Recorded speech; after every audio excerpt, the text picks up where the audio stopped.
गर्भवती रानी दीवार के सहारे खड़ी प्रसव पीड़ा से कराह रही थी। जब उसकी पीड़ा असहनीय हो गई तो वो वहीं दीवार को पकड़कर बैठ गई और जोर जोर से चिल्लाने लगी, लेकिन उस बेचारी को देखने या सुनने वाला वहाँ कोई भी नहीं था। दूसरी तरफ क्रूर निर्दयी बड़ी रानी और दूसरी रानियों ने अपनी विश्वास पात्र दाई को बहुत सारे धन का लालच देते हुए कहा, तुम जाओ और छोटी रानी के कमरे के बाहर जाकर खड़ी हो जाओ और ध्यान रखना वहाँ कोई और ना आने पाए। दाई धन के लालच में रानी राजलक्ष्मी के कमरे के बाहर खड़ी हो गई। उसे छोटी रानी की चीखें बिल्कुल साफ सुनाई दे रही थीं, पर धन के लालच और बड़ी रानियों के डर से वो बस दूर खड़ी रानी को देखती रही। दर्द के मारे असहाय छोटी रानी का एक एक पल सदियों के बराबर बीत रहा था। कुछ ही देर में उस ऊपर वाले की कृपा से उसने एक एक करके 7 बच्चों को जन्म दिया, जिनमें 6 लड़कियां और 1 लड़का था। अत्यधिक पीड़ा के कारण रानी राजलक्ष्मी बच्चों को जन्म देते ही बेहोश हो गई। दूर से सारा माजरा देख रही चंडाल दाई ने तुरंत बड़ी रानी सहित अन्य रानियों को बुलाया और नवजात बच्चों को उन्हें दिखाया।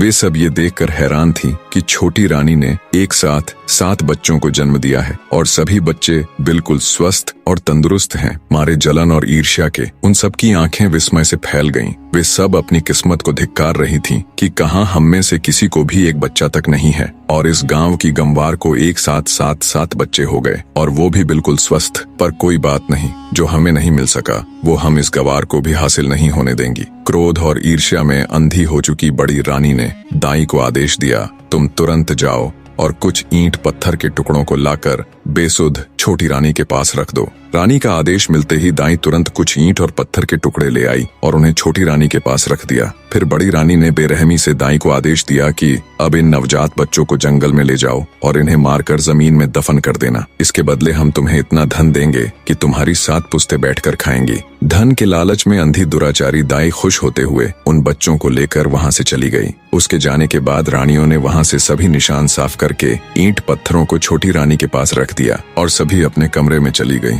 थोड़ी देर में दाई जंगल से लौटकर रानियों के पास आ गई। तब बड़ी रानी ने पूछा, क्या तुमने बच्चों को दफन कर दिया था? दाई के हाँ भरने पर रानियों ने उसे खूब सारा धन देकर चलता कर दिया। जब सब कुछ बड़ी रानी की योजना अनुसार हो गया, तब वो अन्य रानियों के साथ बेसुध पड़ी छोटी रानी के पास जा ठंडे पानी के छींटे मारकर उसे होश में लाती है।